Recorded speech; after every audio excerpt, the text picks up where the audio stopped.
L'artiste est l'une des personnalités montantes dans le rap français. Connu en 2014 pour son featuring sur le type de DJ Hamida Déconnecté, il sort son troisième album, Maestro, produit sur le label de Maître Gims. Il connaît d'ailleurs un très bon démarrage. Cet album, fait de son rap, afro, pop urbaine et de tubes à tendance latino, est bien produit et très actuel. Ses nombreux singles comptent d'ailleurs des millions de vues sur YouTube. Découverte de l'artiste dans What's In. Salut, c'est l'artiste pour What's In.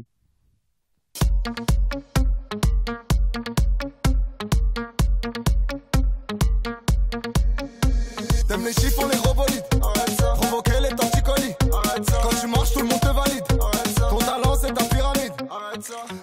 En fait, je m'arrête jamais de faire des chansons. Donc, je suis tout le temps en train, même là maintenant, je suis en train de faire un disque. Puis, ça va tellement vite aujourd'hui. Donc, il y a tellement, il y a tellement de moyens de diffusion en fait aussi qu'il y a une demande réellement et il faut proposer des nouveautés. Combien tu t'appelles, combien tu t'appelles, mais dis-moi combien tu t'appelles, combien tu t'appelles, combien tu t'appelles, combien tu t'appelles. C'est des titres d'albums en référence à des surnoms qu'on donnait à des joueurs de foot. Donc Phénoméno c'était Ronaldo, c'était le numéro 9 du Brésil. Et Maestro en référence à Zinedine Zidane, qui était numéro 10 de l'équipe de France.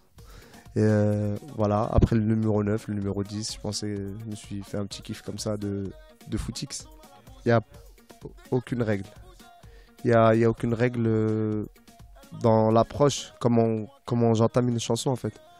Que ce soit, je peux commencer par la prod, comme je peux commencer par le texte. Mais il y a toujours des concepts. Par contre, je cherche toujours à faire des concepts et je pars tout le temps d'une phrase des fois. Ça part souvent d'une phrase ou d'une mélodie et j'ai toute une atmosphère qui se dessine autour de cette phrase ou de cette mélodie. Et c'est parti, autour de ça, j'essaie de rajouter des éléments et de construire une chanson.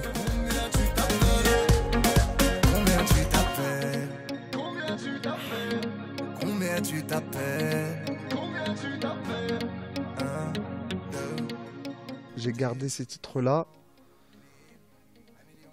parce que j'estimais que c'était soit le son qu'il fallait donner pour maintenant, soit le message qu'il fallait que je délivre. Parce que j'ai plusieurs messages, bien sûr, en tant qu'artiste.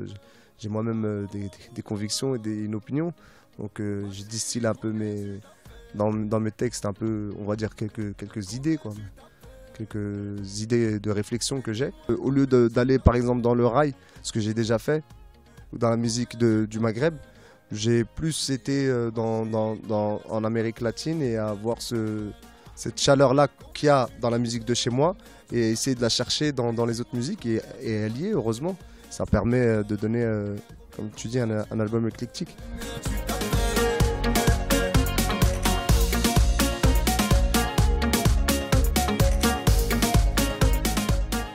C'est une musique jeune, le rap.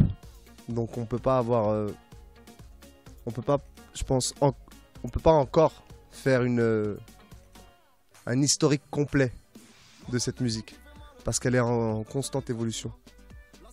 Elle est en constante évolution, elle est encore jeune. C'est une musique encore jeune. On va dire au niveau du rock par exemple, on a à peu près vu quasiment tous les styles, tout ce qui était possible de faire et inimaginable avec des guitares ou des filtres ou des pédales d'effets.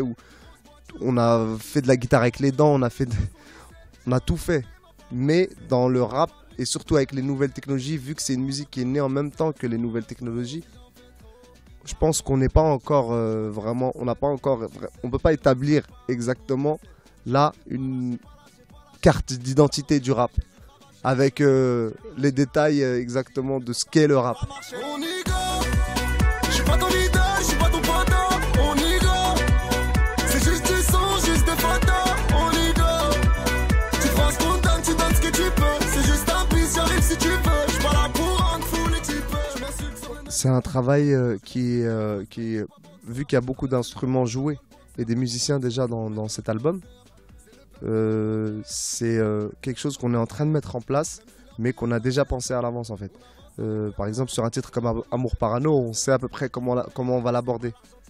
On sait à peu près comment on va pouvoir le transformer sur scène. On le savait déjà à peu près à l'époque. Mais maintenant, là, à l'heure actuelle, on est en train de travailler vraiment sur un show, sur un vrai show, c'est-à-dire avec un vrai batteur qui joue avec ses baguettes et des cymbales par exemple, et un son, on va dire, on va rajouter un son rock, on va dire. Ça va manquer un peu, ça va manquer sur scène, je pense, donc on va mettre un peu une couleur un peu plus rock et des musiciens un peu dingues.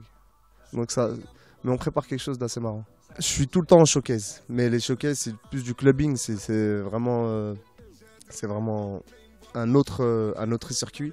Mais pour ce qui est du circuit classique des salles de concert, on va vraiment commencer à aborder le sujet dans le mois et demi qui arrive, voire 2 mois qui arrivent. Juste des photos, on